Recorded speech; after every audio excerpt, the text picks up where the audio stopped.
Well, some migrants in Denver are reaching the limit of how long they can stay in dedicated shelters, and that means that many of them end up living on the street. Denver just cleared an encampment in a park off of Spear and Zuni. Migrants we spoke with say they didn't anticipate living in tents, but have not been able to find housing or work yet. After that encampment was cleared, homeless advocates recommended the migrants move across the street. They're pushing for another shelter option for migrants.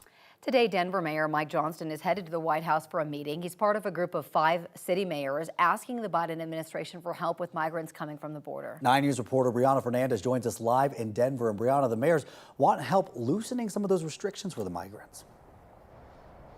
Yeah, so in a letter to President Biden, Mayor Mike Johnson, as well as other mayors from different cities, so Chicago, LA, Houston, as well as New York City, they're asking for additional help and support for these migrants that they're taking into their city, specifically making it easier for them to work and receive a work visa as well. So we know Venezuelans, migrants, they've been granted a temporary protected status, but it's not the same for everyone, specifically those who have been coming here after July 31st because they don't qualify, meaning it's much harder to get a permit to work.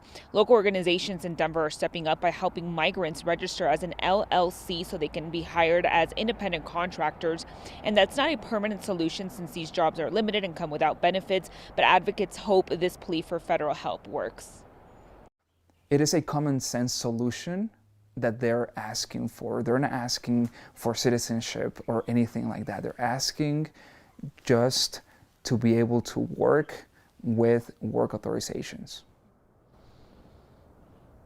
Now, the mayors fear that if the migrants don't get the help that they need, they will become homeless and need long-term help. Now, right now, the city of Denver is spending around $2 million a week on shelters. And then Mayor Mike Johnson's also asking the federal government for additional funding as well. Back to you guys in the studio. All right, Brianna, thank you. New this morning, a pediatrician from Grand Junction, who is one of the millions stranded in Gaza, is finally on her way home. Dr. Barbara Zinn's husband says she got through the Rafah border crossing into Egypt. Zinn was in the middle of a relief mission treating children when the war with Israel started last month. Her husband, Paul Preston, told CNN she camped out for days waiting to get across the border. Preston says communication is still spotty, so he's had a hard time reaching his wife, but he thinks Zinn will be on her way back to Colorado soon. She's, I think, going to be arriving in Cairo fairly soon, and is going to stay there for a night and then come on back to Colorado. I've heard that she's feeling okay. Says his wife had tried to get over the border sooner but couldn't get through because of the rush of people. This is the first time people have been able to leave Gaza through Egypt since the war started on October 7th. Right now, there are still around 400 Americans in Gaza trying to get out. President Biden says that he is working around the clock to get Americans out. Israel is still launching airstrikes into Gaza. According to UNICEF, more than 400 children are killed or hurt every day. The United Nations Human Rights Office says that these strikes have been too big and could be considered war crimes. So far, international efforts for a ceasefire have been unsuccessful. Taking a live look at Washington right now, a little more than 2 weeks to go until the federal government runs out of money and shuts down. The Senate just passed 3 funding bills for military construction, agriculture, and transportation and housing. All of them were bipartisan. Lawmakers are hoping it pushes the House to work across the aisle too as the shutdown deadline approaches. The House wasn't able to pass any legislation for weeks while they were voting for a new speaker. Republican Congressman Ken Buck says he will not run for re-election next year. Buck says one reason that he's leaving is because his party's leaders are lying to the public by claiming the 2020 election was stolen. We continue to talk about and lie about the 2020 election as if it was stolen, as if Joe Biden wasn't the real winner of that election. We keep lying about January 6th.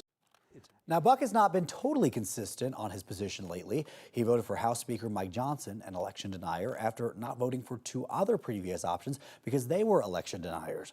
Prominent conservatives in Colorado have turned on Buck, saying he's not supportive enough of Donald Trump. He's represented Congressional District 4 since 2014. The heavily Republican district covers Weld County, Douglas County, and all of eastern Colorado. Buck is due back in Denver today to testify in the trial over whether to keep Trump off Colorado's ballot. Yesterday, Trump's attorneys tried to end the lawsuit by getting the judge to issue a verdict in the middle of the trial. 6 Colorado voters are arguing that Trump can't be on the ballot because he incited the January 6th insurrection. They used Trump's speeches and social media posts to try to prove their point. But Trump's attorney claims lawyers for those voters failed to make their case and Trump was just exercising freedom of speech. The judge decided not to issue a verdict in the middle of the trial. She said many of the arguments have never been settled in court before and they're too complicated to rush through. Trump and his attorneys are filing a new similar lawsuit in Michigan, also over an effort to keep him off the ballot in 2024. An advocacy group there filed a lawsuit in September citing the 14th Amendment to prevent Michigan Secretary of State from putting Trump's name on the ballot. That is the same argument the voters here in Colorado are using as well. It's only been used twice since the 1800s. Trump's new lawsuit claims that Michigan Secretary of State does not have the authority to block him on 14th Amendment grounds. We are less than a week away from our next election here in Colorado. One issue on the ballot, whether to cut property taxes by shorting Tabor refunds. Now, Denver is also picking out new school board members. Aurora is voting on its mayor. If you haven't sent your ballot in yet, don't put it in the mail. It may be too late for it to arrive and get counted, but you can still drop it off at any voting center or ballot drop box, or you can vote in person. We have a list of locations on our website at 9news.com, and we can also text you the link. Just text the word VOTE to 303-871-1491, and we'll reply with the link to our map of every voting location in the state and our guide to the November election. It is now 6:08 on your Thursday morning, and one of the Aurora police officers charged in the death of Elijah McClain took the stand in his own defense. Nathan Woodyard was the first officer to stop McClain after someone called 911 to report him. McClain had done nothing wrong. The former Aurora officer told the court he never used the carotid hold on duty before that night. He testified that another officer said McClain had grabbed at their gun and he was worried he would get shot. Woodyard is only involved in the first 5 minutes of the 18-minute encounter with Elijah McClain, but prosecutors made sure the jury knew how many mistakes were made during that time. And Mr. Woodyard, my question was, there's no obvious threat from him. No, there's no obvious threat.